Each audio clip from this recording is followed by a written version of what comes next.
এবছর কবে পালিত হবে নীল ষষ্ঠীর ব্রত? জেনে নিন শুভ সময় ও পুজোর বিশেষ নিয়ম।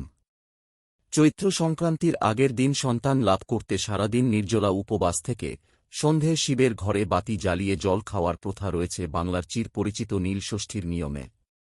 তবে পঞ্জিকা অনুসারে ষষ্ঠী তিথি না হলেও নীল ষষ্ঠী পালন করা হয় এদিন। ওম সাই রাম। নমস্কার দর্শক বন্ধুরা, আমি অ্যাস্ট্রোলজার শ্রী ঘোষ। আপনারা দেখছেন অ্যাস্ট্রো টিভি।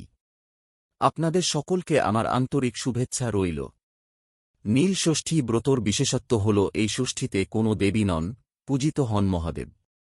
নীল ষষ্ঠীর পরের দিন চৈত্র সংক্রান্তি, আর এর পরের দিন পয়লা বৈশাখ। গ্রাম বাংলায় চৈত্র সংক্রান্তিতে চড়ক পুজো করা হয়। চড়ক উপলক্ষে গাজনের মেলা বসে গ্রাম বাংলার অনেক স্থানে। পুরাণ অনুসারে নীল ষষ্ঠীর এই বিশেষ দিনেই মহাদেবের সঙ্গে নীলচণ্ডিকা বা নীলাবতীর বিয়ে হয়েছিল। মহাদেব নিজে হলেন নীলকণ্ঠ, আর তাঁর সঙ্গে এদিন নীলচণ্ডিকা বা নীলাবতীর বিবাহ হয়েছিল বলেই এই দিনটি নীল ষষ্ঠী নামে পরিচিত। এদিনের পুজোকে নীল পুজো বলা হয়ে থাকে।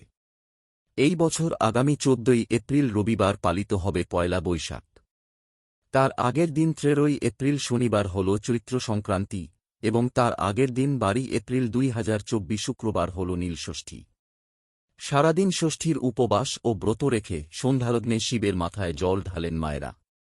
কথায় বলে বাঙালির ১২ মাসে ১৩ পার্বণ। এই ১৩ পার্বণেরই অন্যতম হল নীল ষষ্ঠীর ব্রত।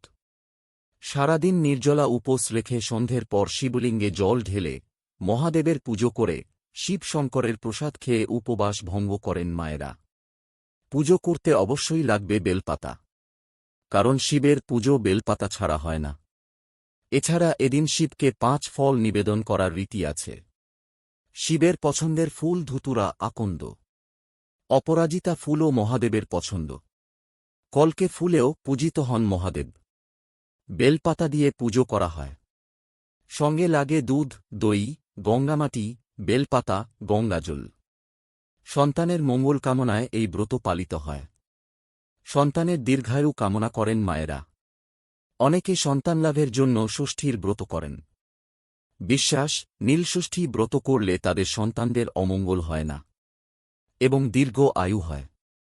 এই বিষয়ে কোনো প্রশ্ন থাকলে অবশ্যই কমেন্ট করবেন, লাইক করবেন, শেয়ার করবেন ও অ্যাস্ট্রো টিভি চ্যানেলকে সাবস্ক্রাইব করে রাখবেন পরবর্তী ভিডিওগুলোর আপডেট পাওয়ার জন্য।